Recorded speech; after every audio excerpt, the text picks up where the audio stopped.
So welcome everyone for joining us. You'll see on your screen from the United States Globe Office, we have myself, Jennifer Bourgeau, and I am the United States Country Coordinator. And then we also have Dr. Jody Haney, and she is from the US office as well. And then we have our presenter today, who is Theresa Schwerin, and we're really excited to hear about this. Theresa and I have been, in our office actually, have been collaborating a lot on just thinking about and ways that Globe and public libraries, Theresa's been doing this for a lot longer than we have, and taking the lead on this public libraries with Globe Observer and all of the resources that they have. And then we kind of got into the game late, but I am looking forward to co-presenting at a library conference with Theresa in May. And then also we have collaborated on a guide as well. So really excited about this. And I'm going to leave it then to Theresa, because you have just been taking off with the libraries, Theresa. It has been an amazing thing to keep hearing about all of the places that you're reaching and the numbers that you're reaching and how this resonates with audiences. So if you want to introduce yourself first, that would be great. Sure, And sure. then I'll let you take it over. Okay, I'm Theresa Schwerin. I'm with the Institute for Global Environmental Strategies. We are a Globe partner.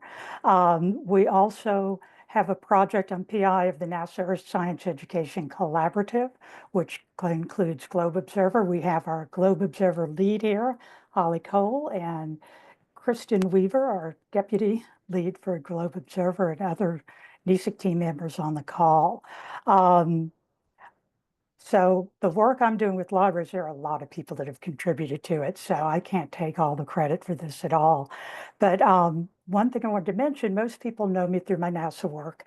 I started my career in public libraries, and I am a librarian. I have my master's in library and information science. I've worked in public libraries, academic and special libraries. It's a long story how I went from librarian to working on NASA Earth Science, so that'll have to wait for a happy hour sometime or when we're in person. So if you go to the next slide, so Globe Observer brought the Globe program into out of school. And one of the first things we knew, we've been working on this since 2016, and one of the first things that we realized is there needed to be a toolkit for informal educators. Globe was primarily for in-school formal educators, and there needed to be resources and support for informal educators to use Globe and to implement Globe. And so that required things like needs assessments, field testing, evaluation that provided actionable information by our team. You can see some of the photos from libraries that we worked with that helped to field test Globe library activities and actually our Globe Informal Educators Toolkit. And central to our approach for informal educators in developing this toolkit was public libraries for a number of reasons. Public libraries are a part of virtually every community in this country. They're also a very important member of their local STEM ecosystem. They're connected to all kinds of organizations. They also are open to everyone. Anyone can go into their public library and use it. And so some of the things that we did in 2017, our first field testing with libraries was for Earth Day in 2017. And so we worked with, all of these, by the way, are with the NASA at My Library project, which is also a NASA Science Activation project.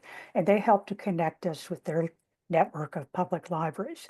And so we sent, working with NASA at My Library, Globe Cloud packets to 100 libraries in 29 states across the United States.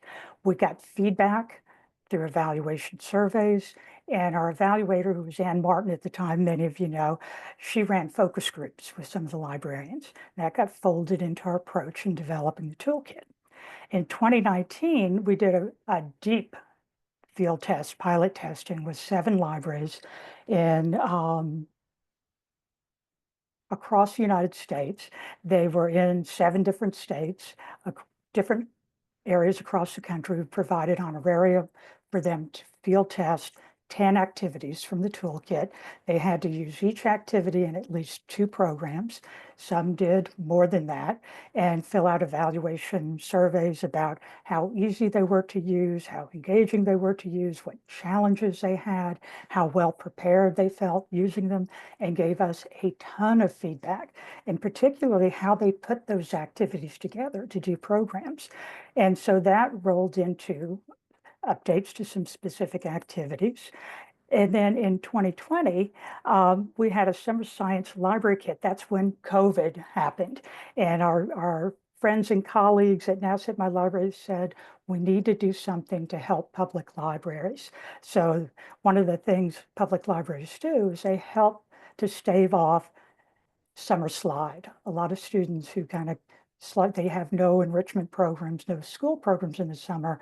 There's a little bit of a summer slide. So what can we do to help these libraries? And so we worked together with them. They put together a packet of mosquito habitat mapper, the scopes, activities, how to build a mosquito trap, the infographic that our very talented graphic designer, Heather Mortimer, put together.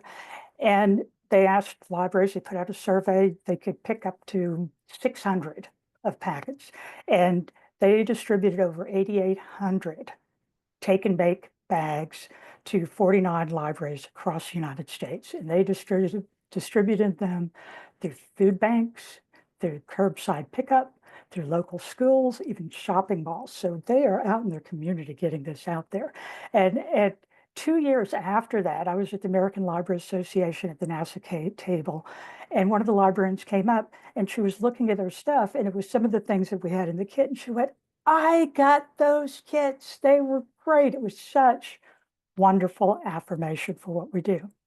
And then, of course, for the 2023 and 2024 eclipses, we worked with over 100 libraries across the United States who got our Eclipse library kits, which had the equipment needed to take air temperature and things like the sky window, it's a field guide, and got those out to them. And so we got surveys back from these libraries, and they did a lot with those, and we got even more feedback on their programs.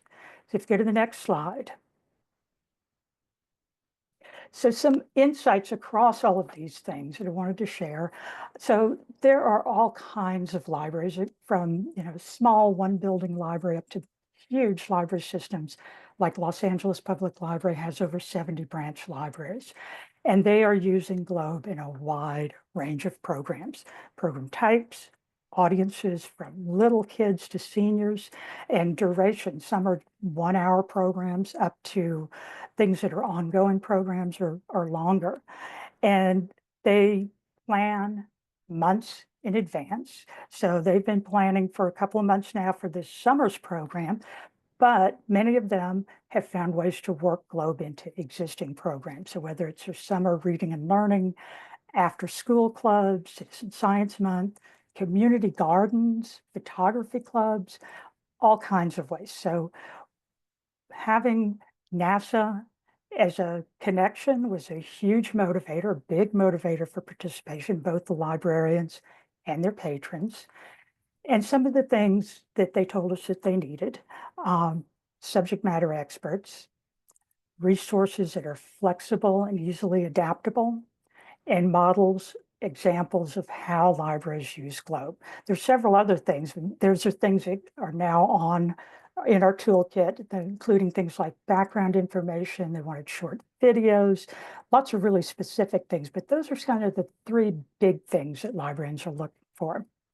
The graph on the right is from our Globe eclipse, from the 2 eclipses. The 2023 is on the left, the bar chart, and our 2024, and you have to kind of turn sideways. But those are all the types of programs that librarians did with Globe Observer for the eclipse. From activity stations, clubs, they did observing stations, they had training programs, they had story time, they had all kinds. So they used Globe Eclipse in all different kinds of ways. And they did over 350 programs for over 40,000 patrons for those eclipses. So we're able to reach a lot of people through our library network.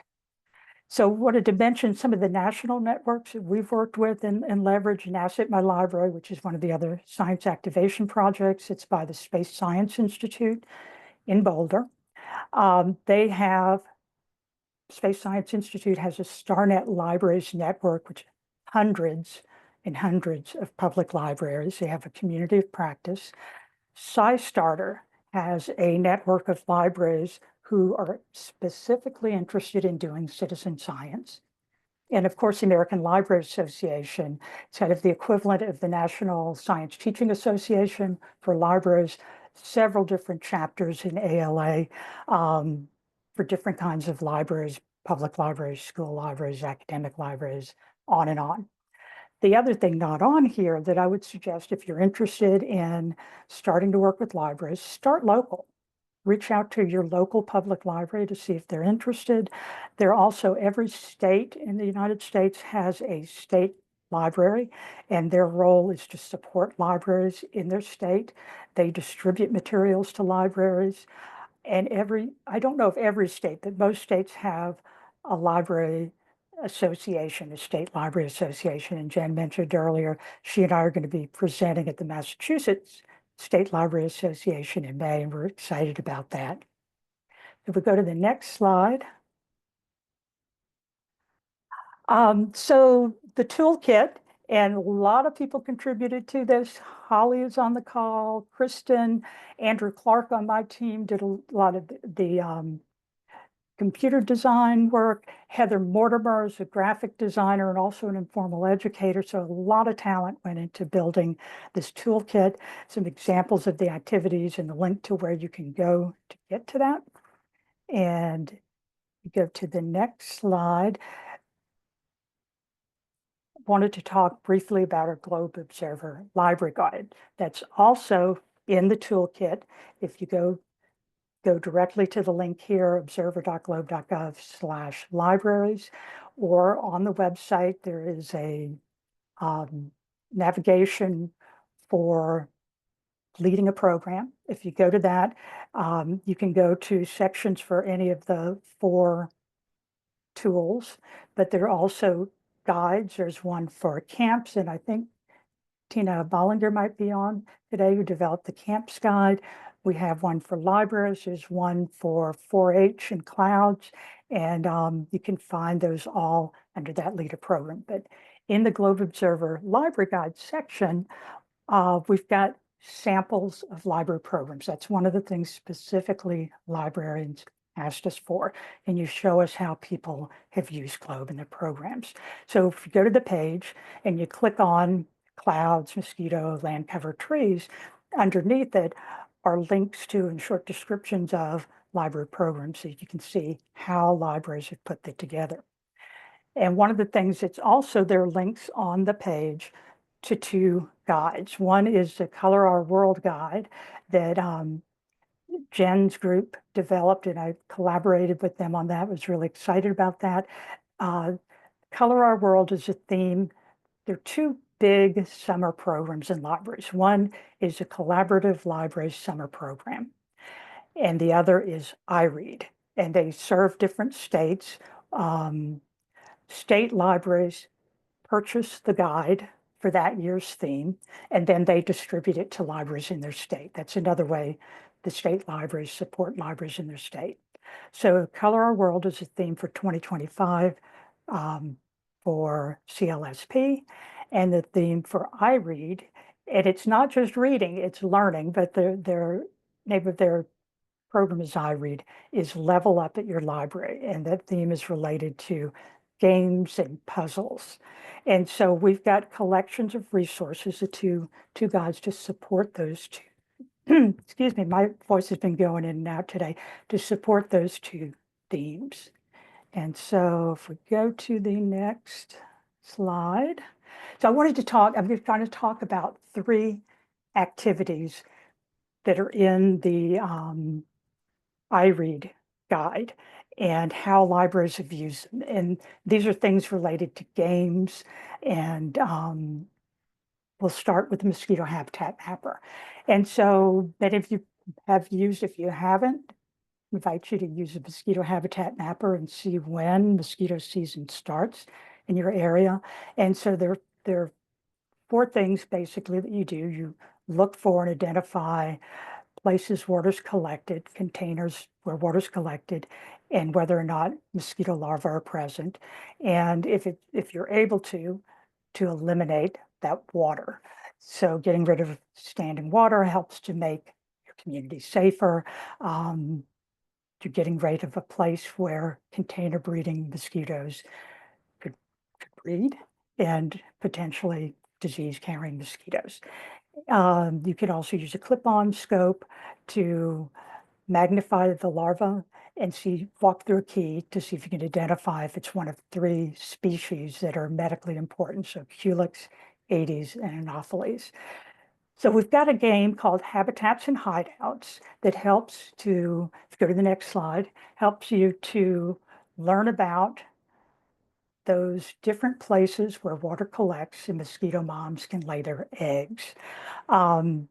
This can be played in three different ways: as bingo, as name that habitat where you describe it, and the other person has to, or group has to guess what it is, or sketch that habitat.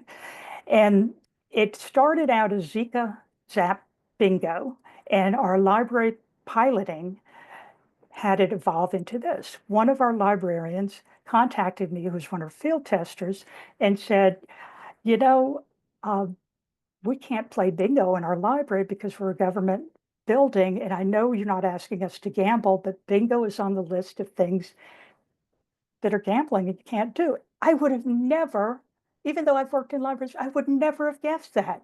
So she and I brainstormed some ideas, and that helped to evolve this and make it into something that everyone can use.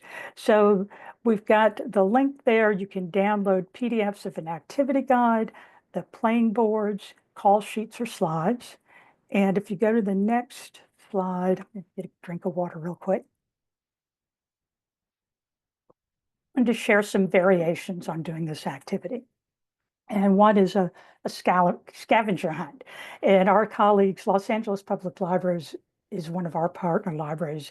Vivian Bird heads their neighborhood science program. They are a Globe partner. She was at the annual meeting this summer. There's that photo there in the middle is from the scavenger hunt that they did in the library. So they had some story time about mosquitoes. It was a family program. They had photographs of different potential mosquito habitats where kids would go around the library to find them. They'd check them off on the list of what kind. And the little pink Post-it, they had photos of mosquito larvae in there that they could then take and use the key to see if they could figure out what kind of larva they were.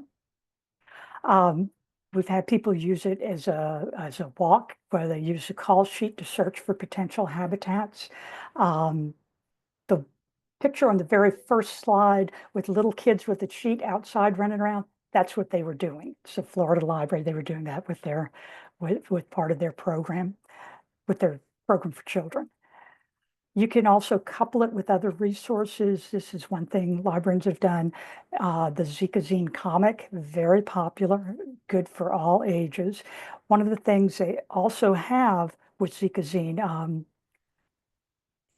UCAR developed this, is how to draw Wanda, one of the mosquito characters in the zine, and a blank template for creating your own Zika zine. So that's some different ways people have put these resources together. If you go to the next slide, I think is on clouds. Yes, so Queens Public Library, our colleagues, part of our NESIC team, the Globe Clouds team at NASA Langley has been working with Queens Public Library and Rosalba on the Langley team. She's actually in Queens, so she's there, a local resource for this library, and they've been collaborating on programs. They use the Sky Window, Elementary Globe, the Cloud Dance, in the cloudscape activity. And the picture on the right there, you have to kind of look carefully. In the middle are there's a sky window, two of them because it's on two sides, and it's positioned exactly where a kid at the age of the programs could look up and see the sky through that window. So a lot of clever thinking in how they did things. There's a blog post on their Globe Clouds program there. And if you go to the next slide. So one of the things they do, many of you know, is a cloud dance, and the object is to move like what the three basic types of clouds are. And clouds, one of the things that is used to identify clouds is their shape. And so moving like a cloud, and many of you know, at the Globe annual meeting, Jessica did the cloud dance. Many of you may have seen Madeleine doing the cloud dance. But one of the things that Queens Public Library did, go to the next slide, they developed an extended edition. The kids wanted to do more, so they developed cloud movements. And so precipitation, they have a clap and rain coming down, contrails, a rainbow move. And the QR code there takes you to a video of Rose, Queen Public Library, demonstrating and talking about how she developed this extended edition of the Cloud Dance. This was part of the webinar that we did with Haley from Jen's team and StarNet Libraries. And that'll take you to the whole webinar, but it'll take you right to the place where Rose is talking, and it's really wonderful. So let's go ahead to the next one. And I think this is a new activity that we developed back in the fall in September, actually in the summer for the American Library Association meeting. That's the NASA table there. It's a tabletop activity. And it's gone through several iterations through using it with different partners in different situations. It's basically a color by number activity. And Andrew Clark on my team, he developed a tool where you can upload any image really, but we want to make the connection to NASA, so a NASA satellite image. And it generates this poster grid. I'll walk you through more slides, that you color the numbers in. It matched the pixels on the poster, remapped it to the Crayola 120 crayon set. So it helps to get interest. People, makes it very approachable. They come up to the table, they're interested in what's going on. It helps you start conversations, very much hands-on and easy to use. Libraries in particular do a similar activity with the color by number, where it's a paid service where you there's standard images that you download, usually like art masterpieces, and they color in. Librarians are really excited about this one. So I was going to, on here, the QR code takes you to the tool where you can upload the image and create the grid and the legends and all of that. But they're also pre-generated posters. It's kind of hard to find a good satellite image. It's got to have have different colors in it. It's got to be kind of a recognizable, even in low resolution.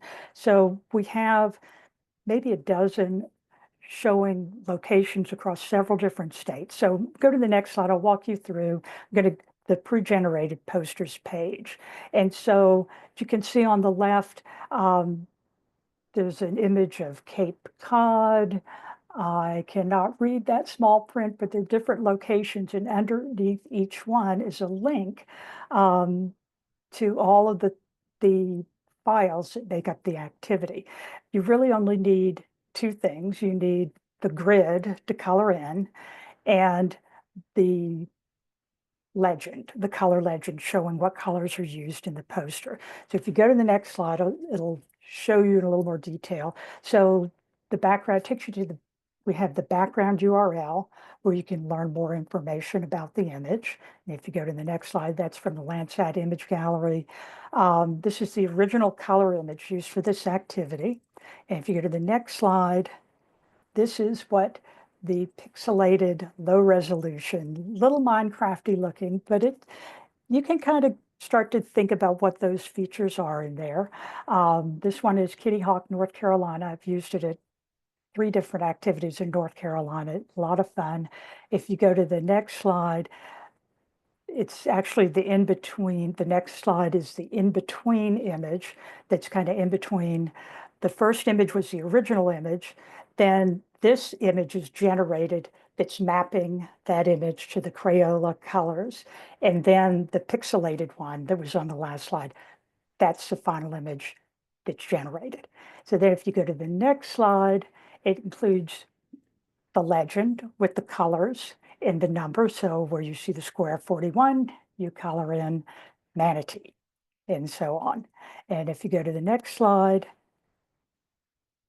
this is a frequency legend. So if it shows how many times a color is used. So if you have one that has a whole lot of one color and very few of the others, probably not a good image to use because you don't want to be coloring everything in one color.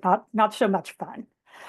If you go to the next slide, it's a poster of the PDF. So it's a close-up of that grid. So you can see the numbers. So this is 3 feet wide by 2 feet tall.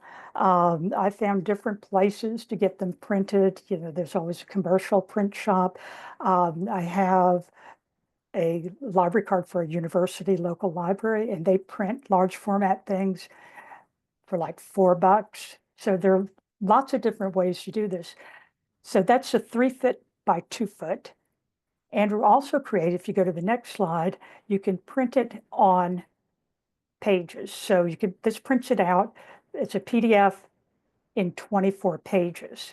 And he has a grid showing you, and on those, each of those individual grids, it tells you what row and column it goes with. So you could give 24 different people things to color in, bring them together and assemble that image. So that was another thing out of the feedback that we got. So we go to the next slide. I think I'm running a little bit long. These go very quickly through these, some of the programming ideas. You might see some familiar people. The next one, as part of a game night, you might recognize Jeff Bland there. This was at the SIAC meeting. We had it as a tabletop activity, as a game night where people could rotate through different activities. Some people would color a little bit, other people would color more. Towards the end, there were 2 people who were like, I got to see what this is. I'm going to keep coloring until it's done. And if you're doing dedicated coloring, it might take 1 or 2 hours. Depends on how good your coloring skills are. But you know, one thing we do is post the original image next to the colored in one. Print the, if you're going to print a poster, do it on matte paper, not glossy paper. Go to the next slide. As we've used it as a station tabletop activity. This was at a library conference, and Juliana there is from the California State Library and did a little sheet next to it. So if you want to leave it as a passive activity that anybody can walk up and do, just have some instructions on what to do. Sometimes first time we used it, we put the entire 24 crayon. We started with 24 crayons. I put all of those out. People would come up and they thought they could pick any crayon in color. And I was like, no. So we made changes based on using it in action. And so it's good to start with a few pixels colored in. If you leave it up for an event or over a period of time, you know, if you've got just a 1-hour session, you probably won't get done with it. You might post some clues to get some interest and post the answer with the original image and a link to learn more, because we want to get people interested in NASA and how NASA studies Earth from space. I think I only have, we'll go race through these next few. Just some practical tips. Keep going to the next one. With crayons, who knew? I learned so much about Crayola crayons. They're packed randomly by the manufacturer. And so we suggest you sort them first by the wrapper, and that's amazingly quick to do. And then you go to the next slide, and Andrew designed a template, well, a key that has all the colors, all 120, and that master key can also be used as a template to label crayons. If you go to the next slide, there's a label on the left side you can cut out and wrap around the end of the crayon. It matches exactly, and Andrew's an engineer and he designed it so it exactly wraps around. Glue sticks work best, tape. You don't have to do that, but if you're doing this in several programs, it makes it a lot easier if you label one or two sets of the crayons. You can write the numbers on the crayon, or just not number them and post the legend with the crayon names and numbers. It just takes longer to do. And I think that might be the last one. Yes, happy coloring. If you use this, tell us how you use it. Give us some feedback. We'd love to hear how you use this activity. And I'll stop here.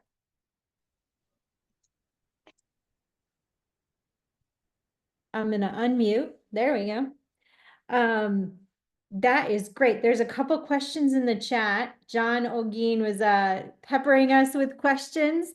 So, and I see that there's 10 of us here. So I think most of us probably know each other, but let's do like, John, can I answer John's question about any work with yes. band combinations? So most of the ones that we started with that are in the pre-generated ones are either the true color image with either like Modus or Landsat, but we have one that we put together for South by Southwest that's, you're in Texas, so Yeah. you'll be interested in this, that a woman who's a geologist, and her name has escaped me at the moment, but she created Texas as art using Landsat images, right? And so Oh, the one she created, you know who I yeah. mean. I bet you know who I mean. Yeah, she's great. She's with America View. She does Yes, yes. We Texas View. collaborated. Yes, we Yeah, she's collaborated. great.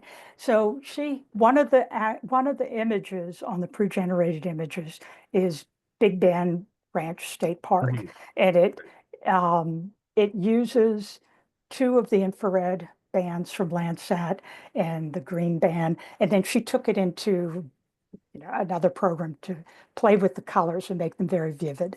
So Yes. that one uses almost 100 different Crayola crayons. Wow. Yeah, Wow. that Okay. that many. That's actually good. The reason why I'm kind of bringing it up because we're having a like another like kind of like a green festival where we're talking Yeah. about plants and whatnot, and this kind of the idea of how we study vegetation on the ground, utilizing, I think you Yeah. mentioned something about trees at the beginning, Yeah. and then utilizing this is kind of like looking at different perspectives. We already have a group of people actually. Yeah. We're building a garden actually Oh, cool. out in the area that we're at, but more Yeah. native plants to the desert climate to where we're Yeah. located. So all of this is like really coming in handy. It's like Yeah. you'll definitely be hearing from me for sure. I definitely want to hear from you. But my team has been putting together resources that could be used with it to make a stronger connection to NASA. So, I mean, things as simple as Echo the Bat. That book has lots Mhm. of Landsat images in Yeah. it, up to how about use it to talk about things like wavelengths of light and Yeah. lots of different topics. So And John, you Awesome. had another question. You wanted her to, Theresa, to talk a little bit more about the community garden approach. Do you know more? Yeah. yeah, so there were librarians who were part of that 2017 where they had a community garden where they did clouds to think about weather in the garden. Um, Los Angeles Public Library is interested in doing that. They have had a community garden, I believe, in the past. They don't actively have one now. So I don't have any really good examples for you of that, but I know they have gardening clubs where they've used it, as well as community gardens. So the libraries who did particularly that Earth Day in 2017, we asked them what programs they used it in, and one specifically said, I used it in a community garden. So Nice. Okay. yeah. Sounds great. Thanks. Thank you very Yeah, much. absolutely. Good to see you. I hear your name all the Oh, hi. time in a very good way. Okay, good. Thanks. Any other questions? And I know, Jen, I think you and Jody, or you or Jody, wanted to say something about, or maybe you already mentioned it, about the guide. And we have a link to it on our library guide page as well. Yes, I will find that link. Yes, I got distracted. I can find it if you want, Jen. You can start talking and I'll get the link and pop it in. I'll Okay. look back and see if there are any other questions. Yeah, if anybody's working with libraries, I'd love to hear what you're doing. And I'm glad to share our experiences. But it's been great working with public libraries. Librarians are smart and creative. And Vivian Bird said it best when she said, "We can take your activities and make them fun." They come up with all kinds of ideas for how to use these resources. Let's see. Then there was a question from Bo. Any plans that we can work with Vivian and strategies aligned to the state rubrics and reading 10 times? Yeah, lots of reading. Times 10.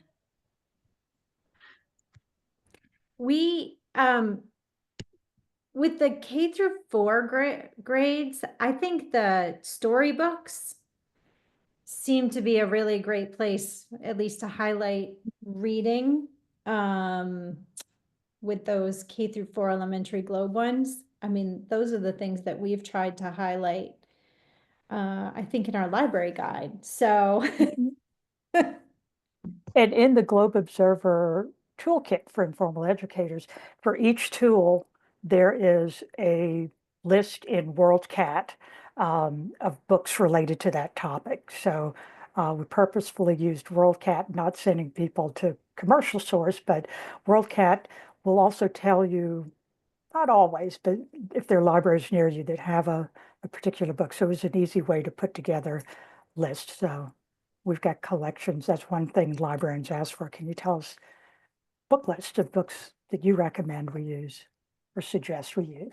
Yeah, thanks, Teresa. This is Oh. super interesting and inspiring to see I all see this. Allison has her hand raised. Oh, yeah. Can you hear me? Yes. Hey, Okay, Allison. great. Thank you for sharing this. It's really inspiring and interesting. And I live in Austin, Texas, and I missed there was a NASA house thing for Yes, South by at the Southwest. Austin Public Library. Yeah, I was out Yes. of town over the weekend, and so I missed it. But I'm really interested, and I'm a former teacher, Yeah. but I don't really get to work Yeah. with kids so much anymore. I'm wondering if you have any advice for like, how can I start working with libraries and doing Yeah. more informal? Yeah, well, you're in Austin. Austin Public Library was interested in NASA to sponsor the NASA House. Yeah. I'll send you a link to, a colleague sent me a link to a LinkedIn post that a NASA colleague had posted about what they were, and they have photos from Austin. Peter Falcon, who's part of our DSIC team, he was there and Oh, took the color pixel poster activity with him. I haven't heard from him whether or not he was able to work that into the that's so activities. cool. But I would suggest reaching out to Austin Public Library, and I don't know if they have a directory on StarNet of the libraries that are part of there that you could do that. I'm also glad to connect you with our colleagues at StarNet. And they could maybe recommend, here's some libraries we've worked with in that area, and connect you. So that's Okay, also that's but great. I guess just look for the yeah, outreach. There's an yeah, outreach yeah. person. Okay. And they're interested in NASA if they sponsored that NASA Yeah. House, to strike while the iron's hot. Yeah, these are great resources. Thank Yeah. you. Teresa, thank you for your Oh, thank you. inspirations and all the people that worked on this. Yes, definitely awesome work. Definitely. yeah, I think that leading the way, right? And sharing these resources. And I know that there's a number of Globe partners that have been either working with libraries or hoping to work with libraries. So I think that this is a really great resource. Thank you so much, Teresa, for sharing with us. Thank you for having me.